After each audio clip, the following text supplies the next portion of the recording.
For the astrology of January 1st of 2024, we start this energy off today with Venus in a square over to Saturn Pisces. So Venus now in Sagittarius is providing us a much different energy in our relationships. And in this square to Saturn, what we're going to be experiencing is, power dynamic shifts like always with a Venus-Saturn square. But in this particular case, this is going to be especially relationships or friendships that have a certain extra quality to them. So for a lot of us in our business partnerships, in friendships we have with people that we're working on projects together, anytime that we're a teacher or a student and we're dealing with someone else, of course, in the other role, what you're going to be experiencing is a time where you maybe are being asked a lot of. People are asking for different things constantly, and you have to adapt with what you're going to do about that, whether you're going to continue to run on E or whether you're going to start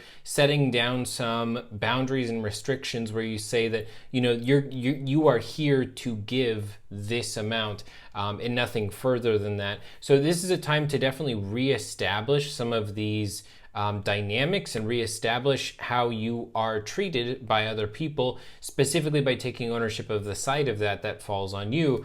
And also, conversely, if you are asking a lot of people right now, maybe it's a good time to have a talk about what is and is not sustainable in that. When it comes to business relationships in general, this is a really good time, though, to communicate and to be very clear about what you expect from other people. Things may have been talked about in the past, but there are some things that just need to be refreshed and rediscussed. And I think on an instinctual level, you're going to know what that is. For Sagittarius today, for you guys, right now in your relationships, this is going to be about knowing how to ask for a little bit more from the relationship partner you have, or maybe learning how to communicate what it is that you want a little bit better from the person that maybe you're considering right now, or you're falling for, or you're starting to date. Now's a good time to essentially learn how to ask for what it is that you want, rather than not asking and then being concerned that your needs will go unmet in the future.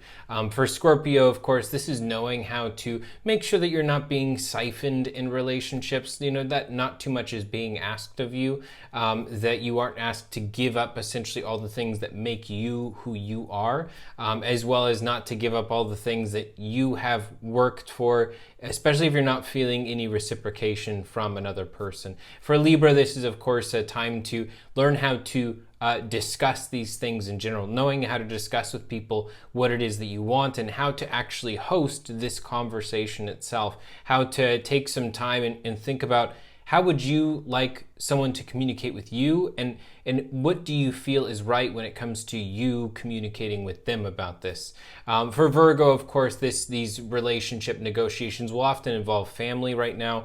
This is going to be about, knowing how to, perhaps you and your partner, learning how to set some boundaries between each other's families and their involvement in the relationship, their level of control or oversight into your own private couplet, your own relationship, or vice versa, maybe opening things up a little bit more and allowing them to have more of a role and some kind of more significant time together. But regardless, this is a time with Venus square Saturn of negotiation, and this is happening in the mutable, so these negotiations are entirely possible and incredibly beneficial for you to have.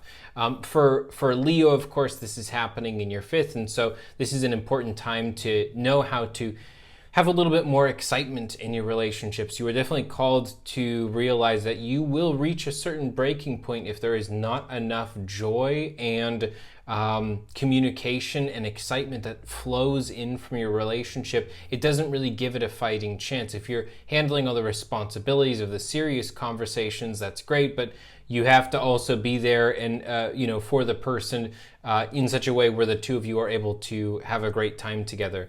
For Cancer as well, this is about looking in your relationships and the way that it's actually affecting your daily routine, and learning if relationship is causing a incredibly orderly effect in your life or an incredibly chaotic effect, and if something needs to be a little bit more balanced one way or the other. For Gemini, of course, this is going to be about your relationships themselves. So this is about what it is that you actually value in a partner, reacquainting yourself with your own thought process and belief system about what you think love means and what you think relationships are for. Whether this is something that it's two people making each other happy, is this two people who are in a state of servitude to each other? What is your definition, and is that definition matching what your partner or potential partner's definition is? Because it's really important to have that conversation if you haven't already. For Taurus, this is definitely a time where in your relationships, this is about learning certain secrets. Are there things that you are keeping secret from them? Are there things that they are keeping secret from you? Are there secrets, and do these things need to be brought to the surface? Because there's some level of energy that is about, your own private knowledge, your own private thoughts, your own private feelings. And then at the same time, there's also poison in the well, poison at the bottom of the well, certain secrets that, of course, have a destructive effect by being kept for longer and longer and longer. So this might be a time to bring some of these things to the surface, just with some open communication between you and another person. For Aries, of course, this is your 9th house. So this is about discovering what type of new adventure you want your relationship to be. Is there a part of your relationship that recently you've been acquainted with a counterexample, like two people in a relationship that was completely different than yours? And part of you is like, I wonder if we could try something like that. I wonder if we could, explore this a little bit. This would be a really great time for you guys to talk about that and to sort of find that together. For Pisces, this of course happening in your 10th. And so this is, a really powerful time to understand how your relationship is affecting your trajectory in life. Is your relationship having an incredibly supportive and positive effect on you reaching your goals, or is it having a very subtractive effect? And is there a way in which you could have balance between the two, or does something need to change in a more drastic level? For Aquarius, this is of course happening in your 11th house, and so this is a time where it's about understanding how your friends and your relationships are coexisting or working together, or not coexisting and working together, and what needs to change, if anything. And then finally, of course, Capricorn, this happens in your 12th house. So this is about what things in relationships need to be let go of. And in previous relationships, are there certain ghosts from previous relationships that are being brought into the current one and almost haunting the current relationship? Or is there an openness, a freedom, and a release from what has happened in the past? Basically, to what degree are exes being brought into current relationships? And that's an important discussion to have. So I hope that this has helped you guys. I hope you all have an amazing rest of your new year, and I will talk to you all tomorrow.